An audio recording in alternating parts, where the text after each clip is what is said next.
গাইছ মোৰ এটা নতুন ব্লগলৈ আপোনালোকক স্বাগতম জনাইছোঁ। বলক ভিডিঅ'টো আৰম্ভ কৰোঁ। আৰু ৰাস আহি পালে গমে গৈছে আৰু আজি আমি যাবলৈ ওলাইছোঁ কৃষ্ণ নৃত্য আখৰা চাবলৈ।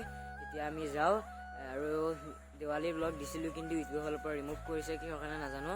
সেইটো ভিডিঅ' মই ইউটিউবত আৰু নিদিওঁ। ৰাসৰ ভিডিঅ' আহি আছে, আপোনালোকে চাব। এতিয়া যাওঁ বলক। এইফালে ৰেডি এতিয়া আমি যাওঁ। এইফালে আমাৰ ছাগলীকেইটা ভাত খাই আছে। এতিয়া আমি এইফালে যাওঁ বলক।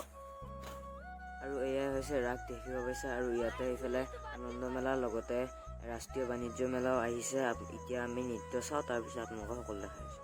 আমাৰ এই অঞ্চলৰ লোকসকল সংস্কৃতিবান হওক, য'ত থাকিব অহিংসা নাই, হিংসা নাই, কাৰো প্ৰতি বেয়া ভাৱ নাই, কাৰো মনত বেয়া কোনো কথা নাই, তেনেকুৱা ভাৱবিলাক কমাবৰ কাৰণে এই বাল্যকালৰ পৰা কমাবৰ কাৰণে কৃষ্ণ লীলামলাৰ জৰিয়তে আধ্যাত্মিকভাৱে পৰিপুষ্ট হ'বলৈ শিকোৱা হৈছে।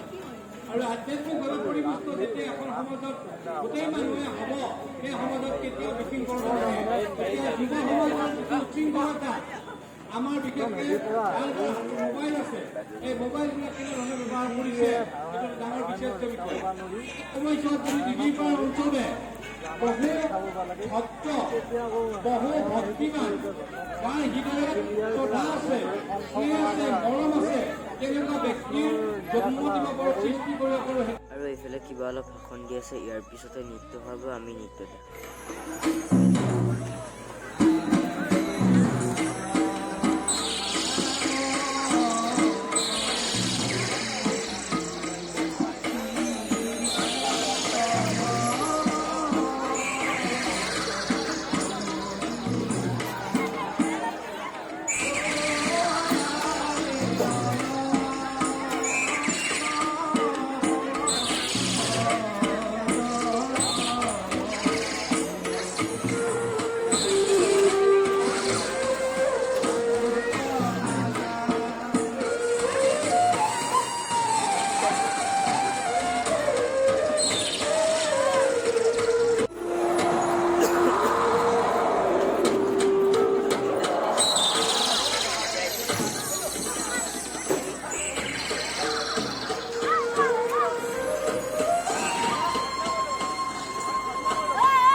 আজি ভিডিঅ'টো ইমানতে সমাপ্ত কৰিছোঁ। যদি ভিডিঅ'টো চাই ভাল লাগিছে, like, comment, share and subscribe কৰি দিব।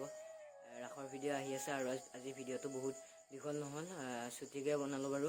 অলপ দেখাবলৈ চেষ্টা কৰিলোঁ আৰু ৰাসত সকলোৱে দেখাম বাৰু। এতিয়া সিমান কমপ্লিট হোৱা নাই বস্তুবিলাক, আৰু ৰাসৰ ভিডিঅ' আহি আছে, আপোনালোকে চাব।